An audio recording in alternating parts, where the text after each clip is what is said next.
Ons kon nou stilstaan by daardie skrikwekkende sondeval geskiedenis in Genesis 3 vers 1 tot 6. Wat 'n tragiese stuk geskiedenis, die rebellie in God se koninkryk. Nou, wat is die gevolge daarvan? Dit is waaroor ons nou meer gaan leer as ons nou deur die res van Genesis 3 gaan werk. Kom ons kyk net 'n bietjie waaroor gaan dit in die res van Genesis 3. Ons gaan in die res van Genesis 3, as ons nou daar deurlees, die gevolge sien van die sondeval. Die gevolge is, verhouding tussen mense is verwoes. Verhouding met God is verwoes. Daar's geen ware berou by die mens nie, geen werklike bekering nie. Ons leef onder God se regverdige oordeel. Daai oordeel raak vroue, dit raak ons huwelike, dit raak ons werk. Ons is nie meer in die tuin nie. Vraag is daar goeie nuus uiteindelik? Daarop sal ons ingaan. Kom ons beweeg 'n bietjie deur hierdie hoofstuk en dan kyk ons na hierdie skrikwekkende gevolge en hoe dit ons ook raak.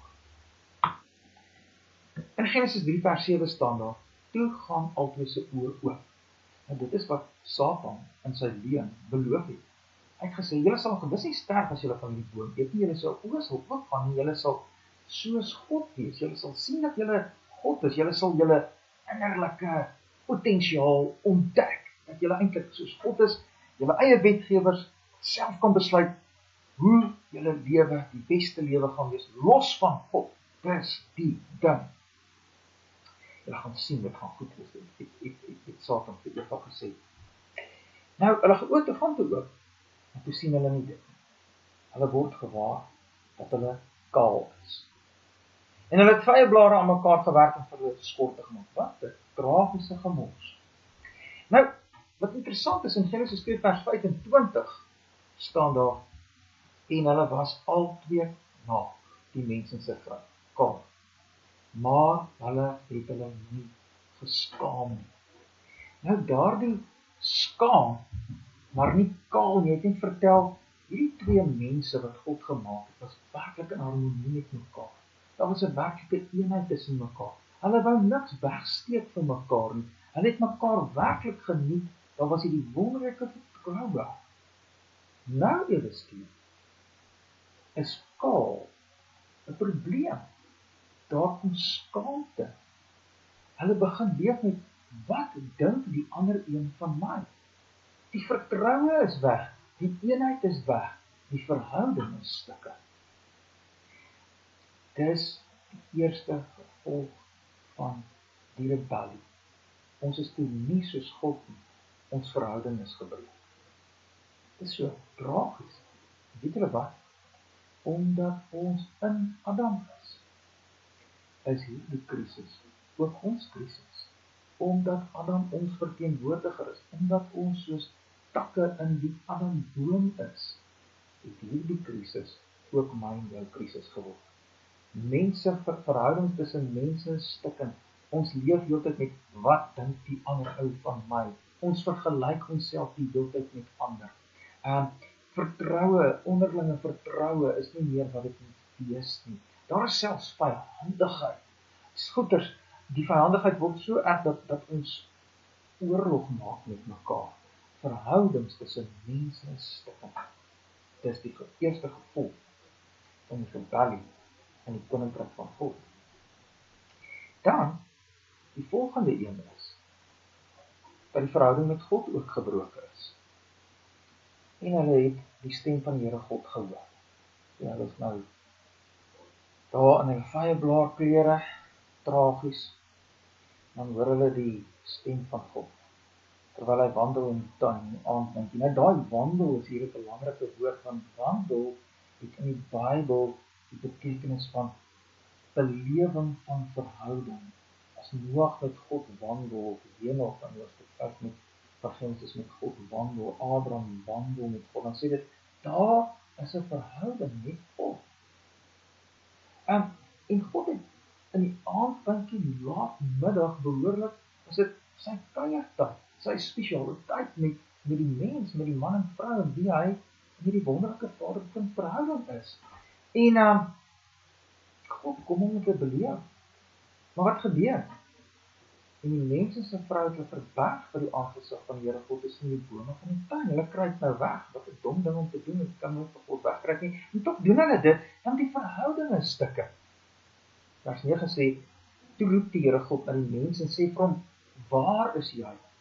En hy antwoord, ek het die geruis gehoor in die tuin en gevrees, want ek is naak, daarom het ek my verberg. Jy sien wat gebeur hier? Die verhouding tussen God en die mens is stukkend. Daar word nie verhouding beleef nie. Hulle wandel nie saam met God in die tuin nie. Hulle kruip hom weg en hulle is vol angs. Vol angs.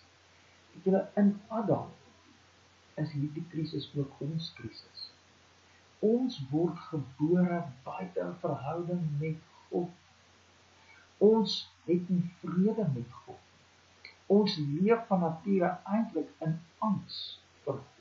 Ons is sonder God in hierdie wêreld, sê Efesiërs 2 vers 12. Daar is niemand wat God soek nie, sê Romeine 3 vers 11.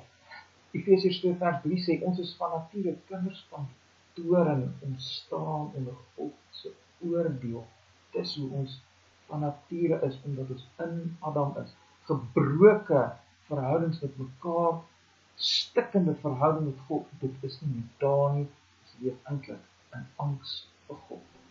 En die wat dit ontken, sal dit met 'n verskriklike skok agterkom by die wederkoms of op die dag van sy dood.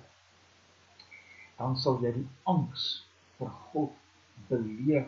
Daar in Openbaring 6 staan daar dat mense vir die berge sal sê, val op ons, rotse, bedek ons, want wie kan bestaan vir die toorn van hierdie een? Ons leef in rebellie teen hom.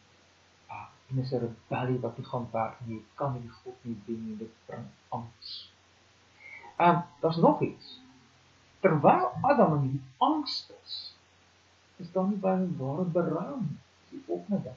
Daar's nie werklike berou nie. Hy kom nie tot bekering nie. In plaas van bekering, blame. Kom ons kyk daarna. Vers 11. Die Here sê toe vir hom, weet jy te kenne gegee dat jy naak is. Jy geëet van die boom waarvan ek jou beveel het om nie te eet nie. Nou dan, God is alomteenwoordig en hy weet al hierdie dinge. Hy is alwetend. Selfs of God nie heeltemal weet wat nou daar in die tuin aan gang is nie. So hoekom vra die Here hierdie goed? Ja, die Here wil vir ons Adam en Eva se hart bewys. Jesus sê dit in Matteus 12 vers 34 uit die oorvloed van die hart praat die mond. So ons gaan nou hoor wat nou hier in Adam se hart aan die gang is. Hoor dit sê. Die vrou wat U vir my gegee het om by my te wees, sy het my van die boom gegee en ek het geëet. Daarop sê die Here aan die vrou, wat het jy nou gedoen? En die vrou sê, die slang het my bedrieg. Ek het geëet. Sien julle? Dis nie sonde besef nie. Dis nie berou nie. Dis nie belydenis van sonde nie. Dis nie ding wat sê, Here, ons het U wet oortree. Ons is skuldig nie. Ons blame. Dit wat Adam sê is eintlik so verskriklik, nie. Hy sê die vrou wat U gegee het. Eintlik is dit U skuld, Here. As U nie die vrou gegee het nie, jy weet dan sou hierdie hele gemors nou nie gebeur het nie. Dit is eintlik U. En is dit nie hoe mense baie maal leef in Adam nie? In Adam leef, ek sien dit in my eie hart.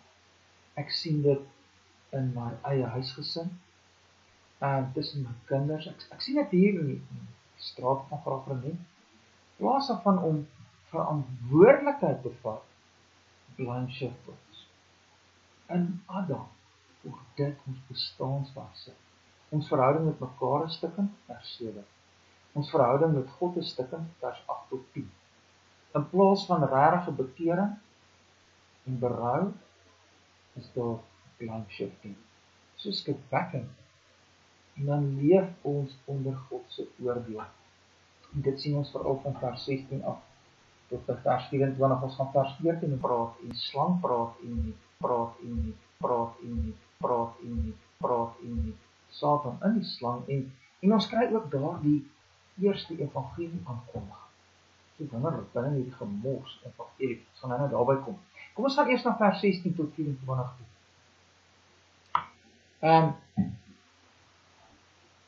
Verhoudings tussen mense onderling is stukkend, verhouding met God is stukkend, ons lewe in plaas van met bekering en berou met blame, en dan onder die oordeel. En daardie oordeel van God raak die vrou, en ons sien dit in vers 16. In die eerste gedeeltjie van vers 16. Aan die vrou het die Here gesê, ek sal grootliks vermeerder jou moeite en jou swangerskap en smart sal jy kinders baar. En smart sal jy kinders baar. Dit wat God bedoel het om wonderlik te wees.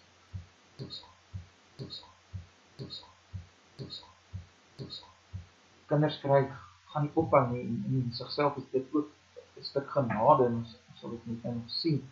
Maar dan word dit 'n krisis. Die Here het in Genesis 1:28 gesê, wees vrugbaar, vermeerder, vul die aarde, maar nou word daardie hele ding 'n krisis om geboorte te gee word pynlik. Want dis nie waar dit stop nie, die hele kinderopvoedingsproses word baie maal net 'n rille.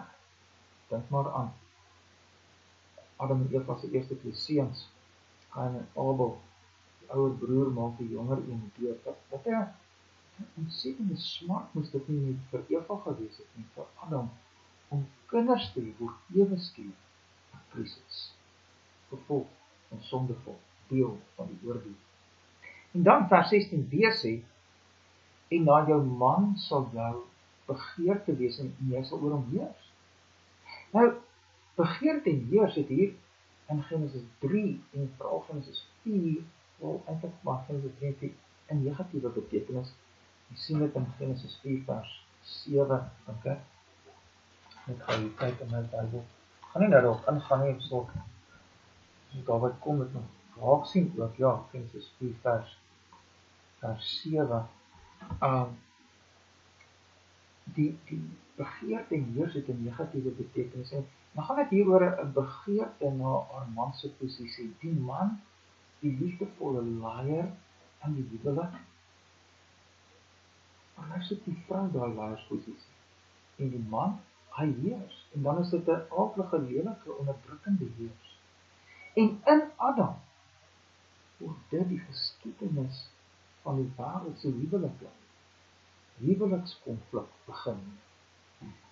Vroue wat hulle man se posisie soek, mans wat maar heeltemal tevrede is, mans wat nooit verantwoordelikheid wil vat nie, en dalk tevrede is dat hulle vrouens maar eintlik die leiersrol oorneem, of aan die ander kant, hulle vrouens onderdruk, gewelddadig, emosioneel, en huwelikkonflik begin. En dis iets wat ons in ons samelewing raak sien, dit is goed wat werklik gebeur. In Adam het dit deel geword van ons bestaanswyse, ons leef onder die oordeel van God. En dan as die Here in vers 16 eers met die vrou gepraat het en dan oor die huwelik gepraat het, dan kom hy by die man uit in vers 17 tot 19. En aan die mense het hy gesê, vervloek is die aarde om jou vol. Het jy geluister het aan die stem van die vrou?